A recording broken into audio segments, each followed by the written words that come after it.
What's going down, everybody? It's your boy, that guy, my high, tuning back in for another one. This one's 15 scary ways the government controls your behavior, and that's the reality, bro. That statement is all too real because the reality is we're all part of these social experiments, whether it be the government or some private, social media company or whatever. You know what I'm saying? They always collecting data on us. They always watching us. You know what I'm saying? It just is what it is, bro.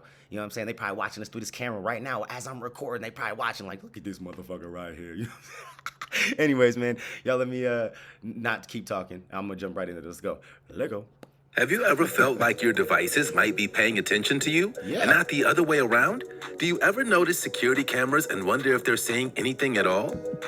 Or when you look around your prison cell, are you left with the burning question, why is everything pink? Maybe we're making light of something all of us face every day glaring back at us.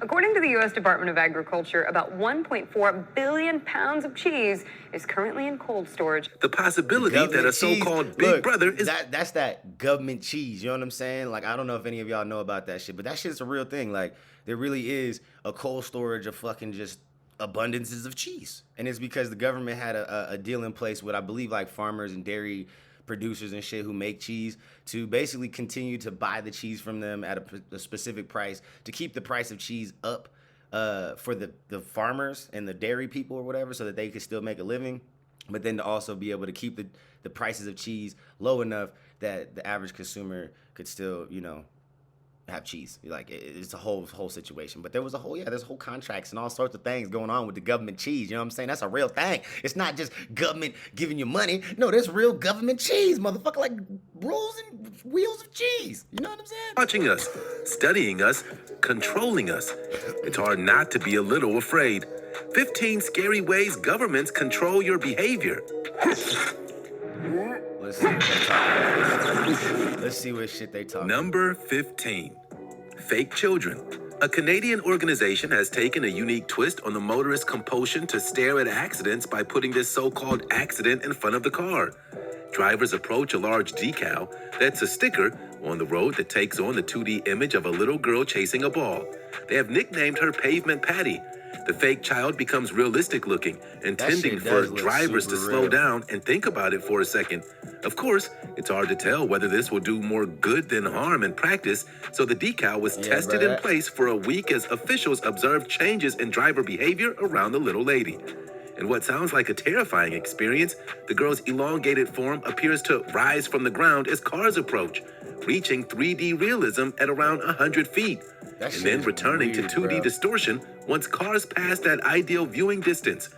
Its designers created the image to give drivers who travel at the street's recommended 18 miles per hour enough time to stop before hitting Pavement Patty, acknowledging the spectacle before they continue to safely roll her over.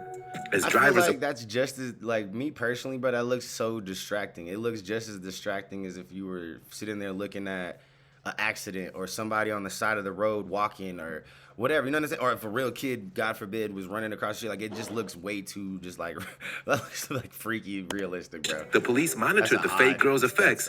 Pavement Patty is meant to bring attention to driver-caused pedestrian injuries. Now, let's get ready for today's open discussion. Speaking of scary ways governments control our behavior, stickers. Concerned authorities have turned the stickers of potholes to curb speeders. As you can see, a large sticker of a pothole was laid on the road, creating the illusion of the real pothole. Drivers would see it and slow down to avoid the jerk to their car, but would feel nothing. In truth, the idea was actually created to promote a suspension company in order to promote engine products that help your car handle these huge cavities on the road. And good thing, the U.S. has more than 4 million miles of roads. That's why there are an estimated 55 million potholes in the U.S. alone. But these pothole stickers also serve a legitimate purpose of keeping people aware of the road ahead of them. So what do you think? Are they convincing?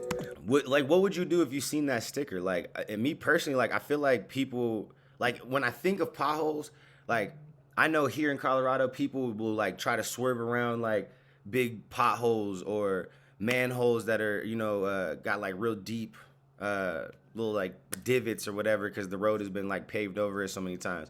Like, I just feel like people would almost do some, like, even more dangerous shit and do, like, these like immediate or abrupt lane changes to avoid that shit, not realizing that it was a sticker. So I feel like it's yeah, I don't know. Unless you put out like a whole like a massive state release, like, hey man, we got pothole stickers out there. Don't make abrupt lane changes when you see them. Just drive over them. Like, I feel like you would just cause more incidences, in my opinion. I don't know. Maybe I'm wrong. I don't know. I'm just saying my immediate like observation of this or opinion of this is like, oh, people are gonna try to like do the swerve. You know what I'm saying? Try to jerk and swerve when they see that last minute. The comment with the hashtag open discussion. You want to know a little secret? If you smash the like button, subscribe, and click the notification bell, you'll have superpowers for the rest of your life. So what are you waiting for? Time to fire. The best part Number about it is it's 14, free. So literal mind control. Project MK Ultra was the code name of an illegal human experimentation program designed and undertaken by the U.S. Central Intelligence Agency. The experiments were intended to develop procedures that could be used in interrogations to weaken individuals and force confessions through brainwashing and psychological torture. The goal was literal mind control. The experimentation used numerous methods to manipulate its subjects' mental states and brain functions, such as the covert administration of high doses of psychoactive drugs and other chemicals, electroshocks, hypnosis, sensory deprivation, isolation, and verbal abuse, in addition to other forms of torture. MK Ultra's scope was broad, with activities carried out under the guise of research at more than 80 institutions, including colleges and universities, hospitals, prisons, and pharmaceutical companies. In all, at least 80 institutions and 185 researchers participated, but many didn't know they were dealing with the CIA.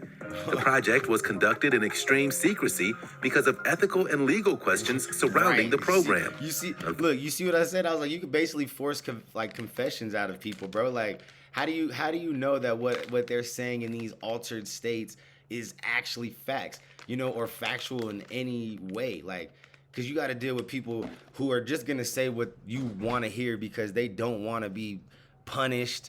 They don't want to go through the pain anymore. They just don't want to deal with it anymore. So, yeah, and then you got people who are just probably like off on another fucking planet and shit, and it's like, oh yeah, what do you, you know what I'm saying? Like, how do you fact check any of that? Hold on 1 second. My dog came busting in the house. He can let himself in from the porch. Let's go. Fortunately, the program engaged in illegal activities. It began in 1953, was reduced in scope in 1964 and 1967, and was halted in 1973. Good. Number 13, That shit sounds super making it rain. A process called cloud seeding aims to change the amount or type of precipitation that falls from clouds by dispersing substances into the air, which alter the microphysical processes within the cloud. It literally gives new meaning to the phrase "make it rain." So now we're trying to be Clouds are made up I of guess tiny we've water seen them try to do droplets that in or other ice videos, crystals but that still, form when it's water such a vapor wild in the concept. atmosphere cools and condenses around a tiny particle of dust or salt floating in the atmosphere. Without these particles, raindrops or snowflakes can't form and precipitation will not occur. Cloud seeding is a weather modification technique that helps a cloud's ability to produce rain or snow by introducing tiny ice nuclei into certain types of sub-freezing clouds. When storm systems move really through cool, one of the like, cloud that seeding we can project do areas, that, but it a just- solution it's containing a wild small that amount we're of able to silver manipulate iodide is burned from ground-based generators or released from weather, aircraft. man. That's a Upon crazy reaching thing. the cloud, the silver iodide acts as condensation to aid in the formation of Sounds like some snowflakes. apocalyptic shit After on its cloud way. seeding takes place, the newly formed snowflakes quickly grow and fall from the clouds back to the surface of the earth. Its effectiveness is debated because it's difficult to show clearly the cloud seeding has a very large effect. Number 12, your phone is listening. Have you ever had the feeling that your phone is listening to you? Hella, all Or have the you time. ever chatted with a friend about buying a certain item Yep, and been and then it targeted with an pops up. ad for that same item soon after? Yeah. And is it a coincidence the item you'd been interested in was the same one you were targeted with? Nope. That doesn't mean your device is actually listening. Most of us regularly disclose our information to a wide range of websites and apps. We do this when we grant them certain permissions or allow websites to remember certain details about our interactions. For instance, login cookies let you save your login details. Third-party cookies, however, are external to the site you're visiting. They'll often be a marketing company in a partnership with your favorite first-party websites or apps. Advertisers can then build a picture of your life, your routines, wants and needs, By classifying and clustering this information, know, this ain't advertisers even new. We improve all their knew this. recommendation algorithms. We've all In had fact, that shit. AI algorithms can help something marketers up take in it. data and use them to construct your entire social network and target you with ads based not only on your own data, but on data collected from your friends and family members using the same platforms that you do. Number 11, anti-homeless spikes. Recent years have seen a movement of people concerned about what they call hostile design, but it's an actual thing. And it's one of those things that, that's once it's wild. pointed out, you start seeing it everywhere. Hostile architecture is a form of architectural design to prevent or impede crime and help maintain order. It also refers to design features implemented into city and town planning, which were created specifically to deter homeless people from finding somewhere to sleep, like anti-homeless spikes. As so you can see, jacked up, man. studs embedded in flat surfaces to keep people off, from protrusions on window ledges to bus shelter seats that pivot forward, from water sprinklers and loud music to metal park That's benches with wild. solid dividers. You won't provide Urban enough spaces are housing or aggressively enough rejecting shelters our for people, soft but human you willing bodies. to Defensive architecture, put all as they this say, is anti-homeless revealing on a fucking number of defense levels up. because it's not the product of wild, accident bro. or thoughtlessness, but a thought process. Right. It's a sort of unkindness that's considered, designed, approved, funded, and made real with the explicit motive to exclude and harass. Ultimately, the strategy uses the built environment to discourage folks from using public spaces for activities that That's they were so not messed intended up, to be bro. used for. And you might see this in various major cities around the world. Number 10, spy robots. That's foul. Meet Xavier, the Like that right there just shows like how like bad people can be, bro. Like you have like he said, there was a real thought that went into that. Like, how do we make our buildings look and stay pristine? You know what I'm saying? Like, how do we make sure that no bums come and just pop a squat and try to use our excuse me, beautiful buildings for shelter or whatever the case is. Like, that shit's just, that's messed up, bro. Like, there was a real thought that went behind that. And like he said, funding and actual approvals that went into that process too. Like, you can't just put no spikes in the ground and just be like, yeah, that's acceptable. Like, you had to talk to somebody, and somebody was like, yeah, that's acceptable. Like, somebody actually made that decision. Like, that's nuts. Not from the future. So nuts. Except the future is now, and this spy robot exists. Singapore's HTX roving robot has hit the streets as part of a trial to support public officers in enhancing public health and safety. It's fitted with sensors for autonomous navigation, a 360-degree video feed to the command and control center, real-time sensing That's and how analysis, motherfuckers is and an watching interactive all day, dashboard where every public day. officers can receive real-time information from and be able to monitor and control multiple robots simultaneously. Xavier can detect undesirable social behaviors, including smoking in prohibited areas, improperly parked bicycles, motorcycles on footpaths, jaywalking, whatever authorities need from a good spy robot. If one of those behaviors is detected, Xavier triggers real-time alerts to the command and control center and displays appropriate messages to educate the public and alert authorities. Plus, the adoption of robotics technology can be used to enhance operations and reduce the need for actual human officers to do physical patrols. Xavier's got it covered. On top of that, That's ground robots stupid. are highly versatile and can be customized for all So now sorts we're of being applications policed in by different robots? fields and operational environments. Number 9. That's wild. Gerrymandering. If you vote in a regular election, you probably take your decision pretty seriously. But nobody takes your decision more seriously than a politician. Gerrymandering is all about politics and where people are voting. Yep. It's the act of redrawing the lines of a congressional district to give one political party a voting advantage over another. Which is The crazy. term 'cause that shit can gerrymandering came change. to be thanks to Elbridge Gerry, This the shit is governor wild of right here. Massachusetts from 1810 to 1812. During his tenure, Governor Gerry signed a bill that redistricted his state to overwhelmingly benefit his party, the Republicans, much to the dismay of the opposition, the Federalists. One of the congressional districts was said to be shaped like a salamander, to which one Federalist reportedly said, "No, it's a gerrymander." Because a single party almost always controls a government, of course, it would be in the party's best interest to try and draw the district lines so their party will win or retain more seats in the government than the opposition party. Yep. And they But change that technically, shit whenever. gerrymandering is illegal, but it's hard to prove. You're right. While both political parties deny that they gerrymander, it does tend They to both do happen. it. Courts of law happens hear every year. numerous cases of alleged gerrymandering. Every voting section Number for 8, sure. They're Big constantly cheese. changing, like, the Government borderlines cheese and is shit. processed cheese typically composed of various different types of cheeses blended together, and it was widely used by the U.S. military in World War II and in U.S. schools since the 1950s. It was created to maintain the price of dairy when dairy industry subsidies artificially increased the supply of milk and created a surplus of milk that was then converted into, cheese. And today, all across America, in underground cellars, converted limestone mines and caves kept it at an exact 36 degrees Fahrenheit and are stored 1.4 billion pounds of government-owned cheese. Government cheese. Then in the 1970s and 80s, it went to welfare beneficiaries, food stamp recipients, and the elderly receiving Social Security in the United States, as well as to food banks and churches to help get rid of the cheese stockpile.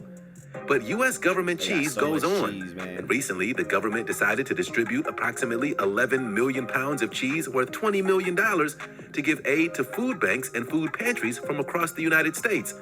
The purpose was to reduce the big cheese surplus that's been at its highest level in 30 years and to stabilize farm prices. Currently, eligible senior citizens are provided with one 2-pound block of processed cheese every month. My mom was on Number was on 7, Section 8. cardboard Shit, police. food stamps. A recent study into the Government cheese effectiveness is of nasty. cardboard cutout police officers holding radar guns did dramatically curb speeding when placed in the right direction.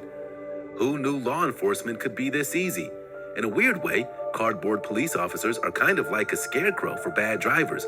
And it turns out that an academic study found that one cardboard cop, dubbed Constable Scarecrow in Canada, had a dramatic and immediate effect in reducing speeding when installed on busy roads. He's never demanded additional training, meal breaks, or vacation time either. But the study also found the cutout the most effective for the first few days, with it gradually becoming less effective until traffic returned to normal. Still, the evidence could see the law enforcement ramp up the use of cardboard cutouts like Constable Scarecrow. However, the study found that it was not particularly effective on quiet residential streets, but worked well on high-traffic roads. So to keep the public on their toes, Constable Scarecrow is often accompanied. The one thing I like about that is that they probably don't move them too often, so you could start to like know and mark where all these little cop cardboard things are. You just have to make sure you're driving safe in those areas, and you just keep it pushing. You know what I'm saying? Real-life RCMP officer. So, while Constable Scarecrow has still never written a ticket, you're more likely than ever to get one if you assume that he's working alone. Right, about Number to mail that 6, shit to you. pink prison. Shit, If you get get that yourself shit in the thrown into mailbox. prison in the US or Switzerland, you may find that your cell walls have been painted pink. This is because a particular shade of pink has been reported to calm us down and reduce aggression. Baker Miller pink, also known as drunk tank pink, is a tone of pink which has been observed to temporarily reduce hostile, violent, or aggressive behavior. It was originally created by mixing 1 U.S. gallon of pure white indoor latex paint with 1 U.S. pint of red trim semi-gloss outdoor paint. Authorities did extensive research into the effects of the pink very color on common color. emotions at a correctional facility in Seattle, I ain't gonna lie. and named it after the institute directors, Baker and Miller.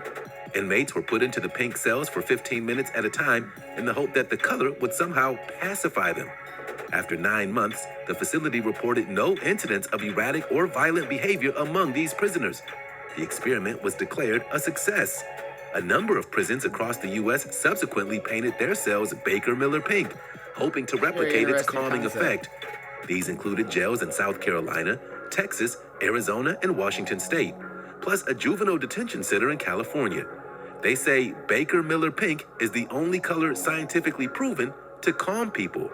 That's Number crazy. 5, That's cool, though. But it was a very anti-smoking common billboard. color, though. A Ain't gonna Swedish lie. pharmacy wants to encourage people to quit smoking with an interactive billboard. So an ad agency created an interactive billboard in Sweden that coughs every time it senses someone smoking nearby. What? A reminder of the effect of those smoking around you. In the video explaining the concept, the coughing actor explains how the pharmacy hopes to inspire smokers to quit. Our mission is to help you live a longer and healthier life, he says. That's why I'm here to help you get new, healthier habits.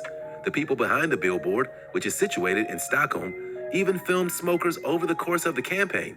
And as you can see, That's crazy. smokers display a range of reactions when they hear the coughing and realize where it's coming from.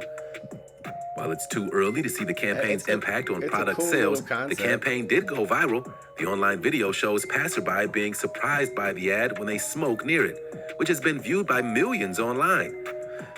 The advert ends with a photo of products that help smokers quit, such as nicotine patches and gum. It isn't filled with shock tactics, but the technology behind it will hopefully make this a talking point that leads to making healthier decisions. Number That's 4, crazy. the That's a cool slow little bridge. Like The campaign. Laguna Garzon Bridge crosses this lagoon in Uruguay. The bridge is famous for its Shit is unusual wild. It's circular cool, though. shape. It's designed Like a this waste way of to force time, though, drivers to having to slow go in the down whole and fucking allows for curve. pedestrian access along the one-way circular route, including crosswalks that allow pedestrian access to either the inner or outer sidewalks of the circle. Designers of the bridge wanted to devise a way to slow down traffic while also forcing them to look out and appreciate the environment around them. This design incredibly allowed Oh, yeah, for 2 let's lanes of make people traffic drive a while curve creating a lagoon in the and center that can be force used them for to fishing. look around. The Uruguayan government is hoping to usher in a new era for the country, focusing It's more cool, on though. I ain't tourism gonna and lie. It's a sustainability. really cool little highway. Through the construction of this bridge, officials were hoping to drive visitors and locals to the largely undeveloped coastline. And as you can see, it worked. This lagoon was previously served by a small 2-vehicle ferry that required daylight and good weather to operate. The bridge replaced the ferry in 2015, providing a crossing for pedestrians and up to approximately 1,000 vehicles a day. Number 3, fake cameras. CCTV cameras seem to be everywhere now, and in some situations, they've become essential tools in the fight against crime. However, it's an expensive technology. When it comes to protecting our homes or businesses, don't go to a China. careful They assessment got of the you. risks is required to identify whether the investment is worthwhile. Facial recognition In many and shit. situations, dummy CCTV cameras can be a Facial highly recognition, effective I mean. deterrent to criminals, yet for a fraction of the cost of live surveillance systems. As with normal closed-circuit TV in businesses around the globe, homeowners have increasingly turned to fake cameras to add an additional deterrent to their property. For one thing, dummy CCTV cameras are available online for under $20. In comparison, the cheapest mainstream analog camera costs more than double that. Add the cost for installation and a hard drive, and there's no comparison. Dummy CCTV cameras are, as expected, cheaper than the real thing. People install fake security cameras to deter crime, and to the average person on the street, fake cameras will draw their attention. To that end, they'll have some elements of crime prevention.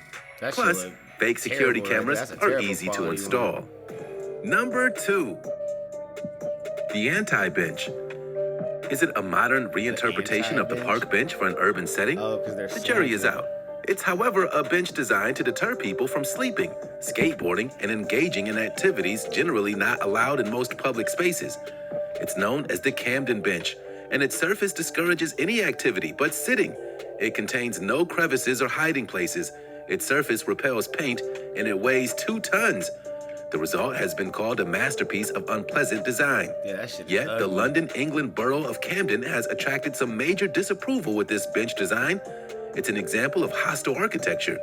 Other recent names have included defensive or disciplinary architecture. These That is a catchphrases ugly describe bench, many bro. sculptures, which are is designed terrible. and attached or installed in public spaces.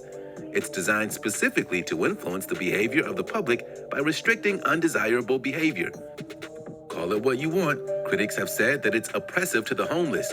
It's usable only as a bench to sit on, and that's it.